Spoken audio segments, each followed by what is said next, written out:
How's everybody's weekend been? It's been such a good one over here. Big event next weekend, but I thought I'd first of all take a look at the Summerslam results. Now, Summerslam came for the 4th consecutive year from the Staples Center in Los Angeles, California. Some really good matches. Everybody has been going on about, obviously, all day about the SummerSlam event. The results are spotted the pre-show. This is a good performance by Antonio Cesaro, with accompanied by, of course, Aksana, who defeated Santino Marella for the United States Championship, the first major singles title for Antonio Cesaro. I've been a fan of his for quite a while now. Obviously, everybody knows he's formerly known as Claudio Castagnoli, Mr. Coffee. He loves his coffee, he really does. That is fantastic that he has won his first major title, his first championship in WWE. Next off, the first match in the pay-per-view, Chris Jericho defeated Dolph Ziggler. Dolph Ziggler was, of course, accompanied by Vicky Guerrero in a singles match. A relatively short match, only lasted 13 minutes. I was going to say, I'm surprised that they gave the result to Chris Jericho. They will probably want to keep him strong for his return. He's off to tour with Fozzy, doing lots of gigs with his group. Dolph Ziggler still has the title for the Money in the Briefcase contract for that match. It should be, I think, if Dolph Ziggler cashes in, I hope he becomes champion, because I really think Dolph Ziggler is a future world champion. His performances over the last 18 months have been great. To be honest, I think he can shake off the loss to Chris Jericho, and this will keep Chris Jericho seemingly looking strong upon his return. Next match, Daniel Bryan defeated Kane. This was a really short match once they got into it. Only about 8 minutes. Daniel Bryan, Kane, obviously experienced veterans. Daniel Bryan still relatively newcomer really to WWE after being fired, and then returning former World Heavyweight Champion. Daniel Bryan put a good performance, defeated Kane. That was a difficult one to pick out. I never got a chance to do the preview, upload the preview that I did. But as I said on that, both men really needed the victory. Daniel Bryan got it, of course, probably because he's got his own going story with AJ Lee and trying to keep fans interested in that. Next up, the third match is one of a couple of the results that I wanted. The Miz defeated Rey Mysterio to keep his Intercontinental Championship. Now it's a decent match. I've seen the highlights of the rest of the matches. Seemed a decent match. The Miz obviously has to be pushed. He's just filmed a Marine 3, come back from that. Mysterio's been back from suspension and injury. The Miz is a talented guy, certainly will be looking to get into the main event status, so that's a great victory for The Miz. He retains his Intercontinental Championship. The next match, now this was a match reinstated by Booker T after Sheamus' pleading with him on SmackDown and after Raw. Sheamus defeated Alberto Del Rio to retain his World Heavyweight Championship.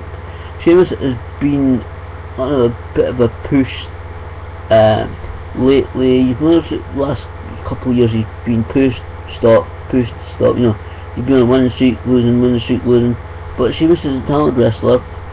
I know that a couple of people have seen in interviews, Stone Cold Steve Austin actually said in one interview that Sheamus was doing okay for the experience in the industry that he has, and he thinks he only needs more experience in the big time WWE matches. I've been a fan of Sheamus before he was in WWE and Irish Whip Wrestling. Sheamus is a good wrestler. Alberto Del Rio I've also followed before WWE when he was Dos Grass Jr.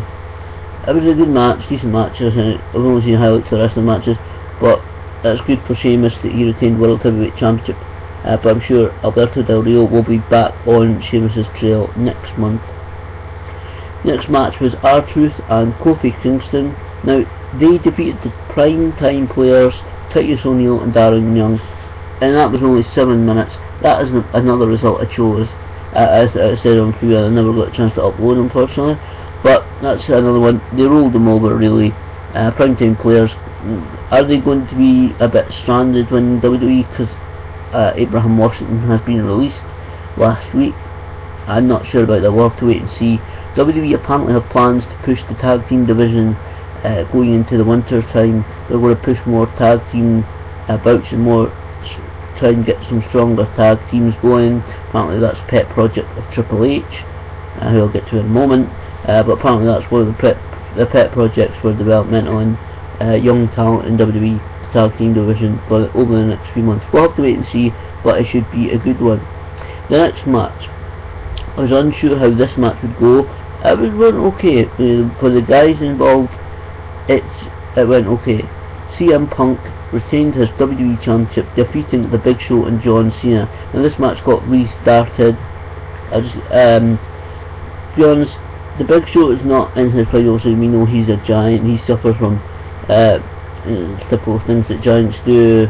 He suffered from acromegaly through the years. And John Cena, we know, is not the world's best wrestler. He will never will be. But the best in the world, CM Punk, who's actually took that tagline from his friend Daniel Bryan, as Bryan Danielson. He used to use that all over the world, best in the world tagline, catchphrase. It was this match. I really do think, we're speaking on the Ministry of Slam and MrSlam.com on Sunday night about SummerSlam, previewing it. I do think that we are going to possibly see CM Punk versus The Rock at Royal Rumble. We all know The Rock is getting a title shot for the WWE title at Royal Rumble. I think that would be the best match for WWE to sign. I know that some people have always commented, they think that we'll maybe see The Rock taking the title off Punk and then Cena versus The Rock 2 at next year's WrestleMania. I hope that isn't true. I would prefer to see perhaps one match at the Rumble between Punk and The Rock, but it doesn't really happen. It doesn't really happen as a usual match, and then Punk and Rock finally have the dream match at WrestleMania. I prefer that storyline, to be honest. Now, before I get to the main event, I have to say one thing. One thing I have to say. Kevin Rudolph, Born to be a Star, his performance on WWE SummerSlam. If you haven't seen it, check on WWE's Facebook page, check the SummerSlam Facebook live stream photos or something. It's just a little bit down, and you will see pictures of Kevin Rudolph's performance. Look at the back, look behind him on the Titantron. Okay, you will see a person in a white hot rod t-shirt. I'm not putting it on just now because I want to keep it clean for tomorrow when I meet Roddy Piper. More on that another time. And a red and white kilt. So I look almost like a rip-off of Roddy Piper, but it is me. It's fantastic. I was on SummerSlam. I can't believe it still, but I've got photos and I've seen the videos on Dailymotion and on YouTube to prove it from my friends. Unbelievable. If you don't know, if you didn't catch it, you might have seen WWE Superstars doing a music video to Kevin Rudolph's Born to be a Star, which was the theme song for SummerSlam last night.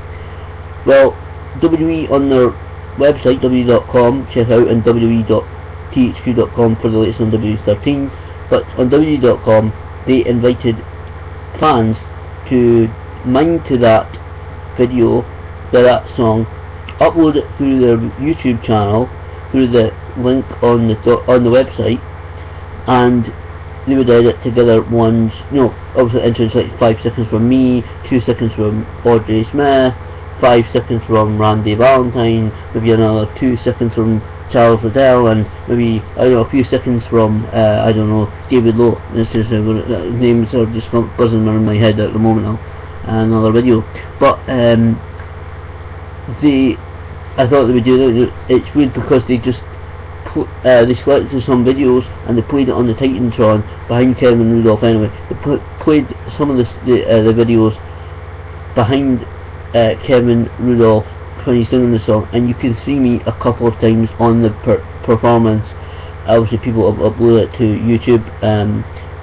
It's fantastic. I could not believe it when I woke up this morning, and there was lots. I did about 20 odd email alerts from Facebook and personal emails saying that I was on the video. I cannot believe it. That was unbelievable. Seeing myself on Summerslam is something sure, I know, unbelievable. I've never been to a WWE show and I've never had the money to go.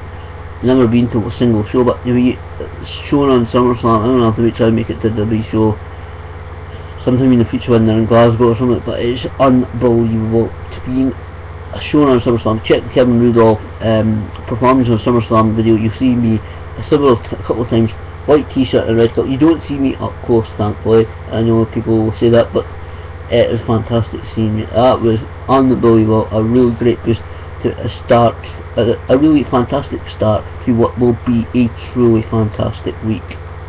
Oh, now, right, get to the main event. I know you want me to. So, main event, Triple H versus Brock Lesnar. Now, I've only seen highlights of this match, but it seems a very, very good match.